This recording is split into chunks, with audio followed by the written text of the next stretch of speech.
एक जादुई परी थी जो एक गलती के कारण तितली बन गई थी।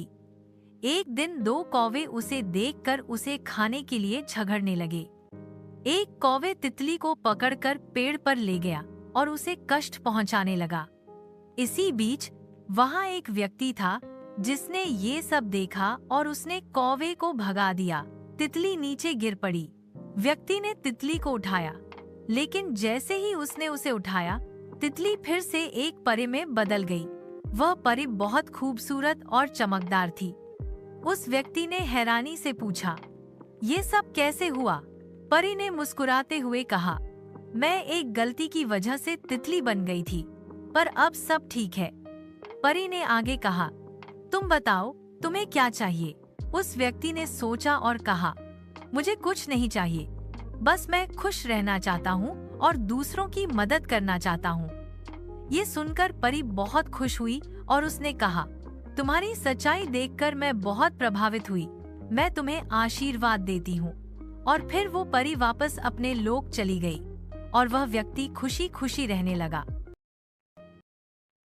बहुत समय पहले की बात है। एक छोटे से गांव में एक किसान रहता था जो अपनी गाय के साथ बड़ा ही सादा जीवन जीता था। उसकी गाय का दूध बहुत मीठा और खास था। एक दिन जब वह खेत जोत रहा था, उसके हल से एक बहुत बड़ा सा मटका टकराया। उसने उसे खेत के किनारे रख दिया और अपना काम जारी रखा। जब खेत जुतना पूरा हो गया तो किसान ने उस मटके को घर ले जाकर अच्छी तरह धोया और फिर अपनी गाय का मीठा दूध उसमें डालना शुरू किया। अचरज की बात यह थी कि दूध कभी कम नहीं होता था, भले ही उसने पूरा गांव उस दूध से भर दिया। इसकी खबर राजा तक पहुंची और राजा ने किसान को बुलाया और पूछा, इस मटके में ऐसा क्या है? किसान ने उसे सच्चाई बताई कि उसे खेत में मिला था और दूध कभी खत्म नहीं होता। राजा के मन में लालच आ गई और उसने सोचा कि मुझे भी देखना है कि इसमें क्या है। वह मटके में घुस गया। जैसे ही राजा मटके के अंदर गया, वहां उसे अपनी ही अनेकों प्रतिकृतियां दिखीं, सभी एक दूसरे जैसे। सबने कहा, मैं असली राजा हूँ, और सब आपस में लड़ने लगे। अंत में उनकी लालच की वजह से सब एक दूसरे से लड़ते लड़ते खत्म हो गए और राजा भी वहीं पर समाप्त हो गया। इस कहानी से हमें यह सीख मिलती है कि लालच इंसान को हमेशा नुकसान पहुंचाता है और संतोष में ही असली खुशी छुपी होती है। गांव के किनारे सीता नाम की औरत अपने 5 साल के बेटे मनु के साथ रहती थी। गरीबी ने उसकी जिंदगी को कठिन बना दिया था, लेकिन उसके दिल में असीम दया थी।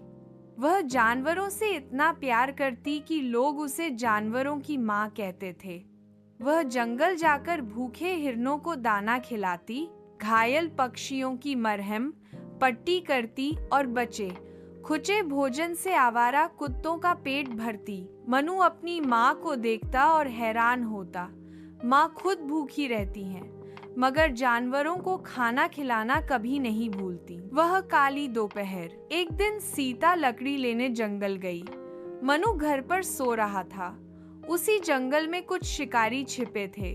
सीता उन्हें जानवरों का शिकार करने से कई बार रोक चुकी थी। उस दिन उनका गुस्सा फूट पड़ा।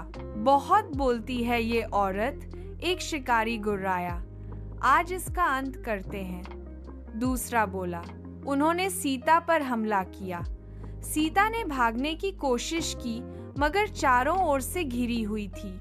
आखिरी पल में उसकी आंखों के सामने मनु की तस्वीर थी, मेरा बेटा, और फिर उसकी सांसें थम